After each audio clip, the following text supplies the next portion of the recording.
Let's continue to solve more questions on GP. This question is saying the first and the eighth term of a GP are 4 and 512 respectively. We need to find the common ratio and the sum of its first five terms.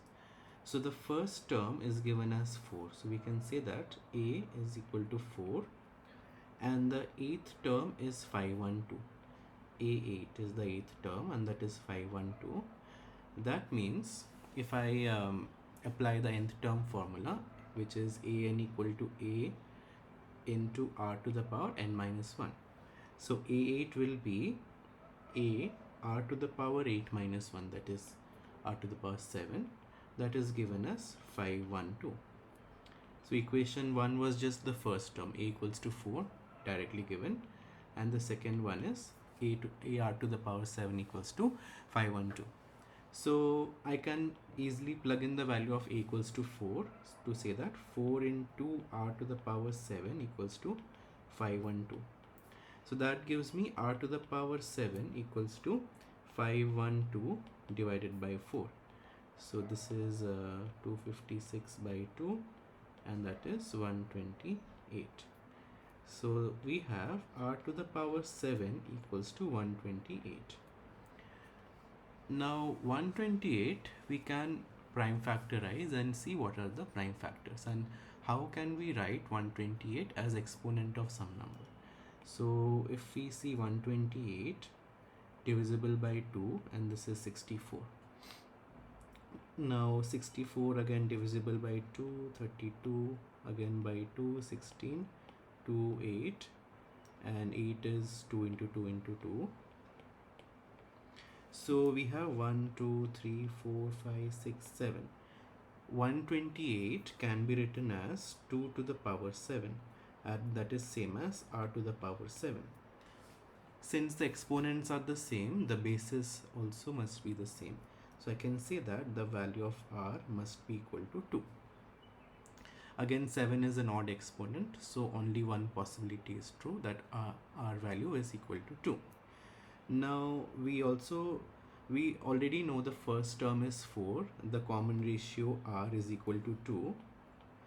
Now we need to find the sum of the first 5 terms. There is a formula for the sum of n terms of a GP, we will use that.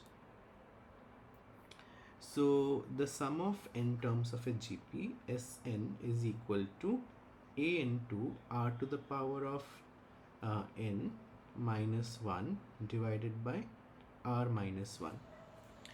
In your book you will see that they have given two formulas, one where if the absolute value of the common ratio is more than 1, which is this case, another case if the absolute value of r is less than 1, but in both the cases we can still use the same formula, so no need to memorize different formulas, this should be just fine. Now if I plug in the values, the value I needed sum of first 5 terms, so n will be 5, s5 is equal to the first term a and that was given as 4, so it is 4 into 2 to the power 5 minus 1 divided by 2 minus 1. Denominator 2 minus 1 is just 1, so it just goes away. Then we have 4 into 2 to the power 5 minus 1. What is 2 to the power 5? It is 32. So 4 into 32 minus 1. So that is 4 into 31 and that is equal to 124. So the sum of the first 5 terms is 124. Now let's look at the next question. We'll do this later. Okay. Next question is that the first and the last term of a GP are 3 and 96 respectively. So the first term is 3 and the last term is 96.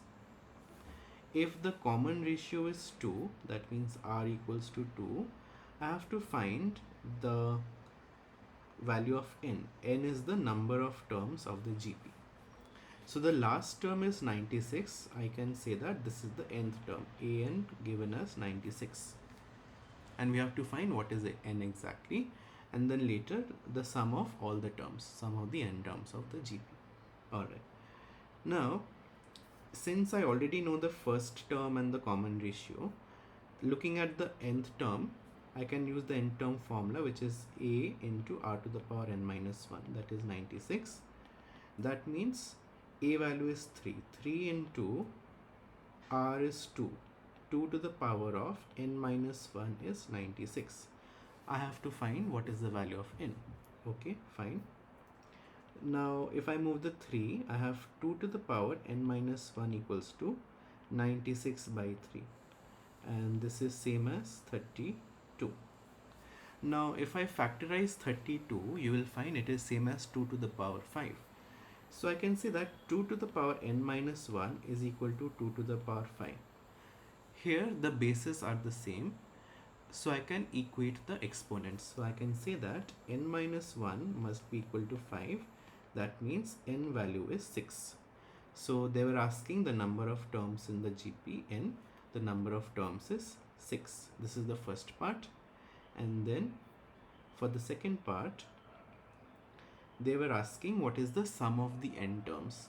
So sum of the n terms is of 6. We have 6 terms. We have looked at the formula before, that was a into r to the power n minus 1 by r minus 1. Let's just plug the values. The first term was 3. So 3 into common ratio was 2. 2 to the power 6 minus 1 divided by 2 minus 1. Again, the denominator is just 1, it just goes away. 2 to the power 6, if you calculate, it is 64. So this is 3 into 64 minus 1. So that is 3 times 63, and that is 189.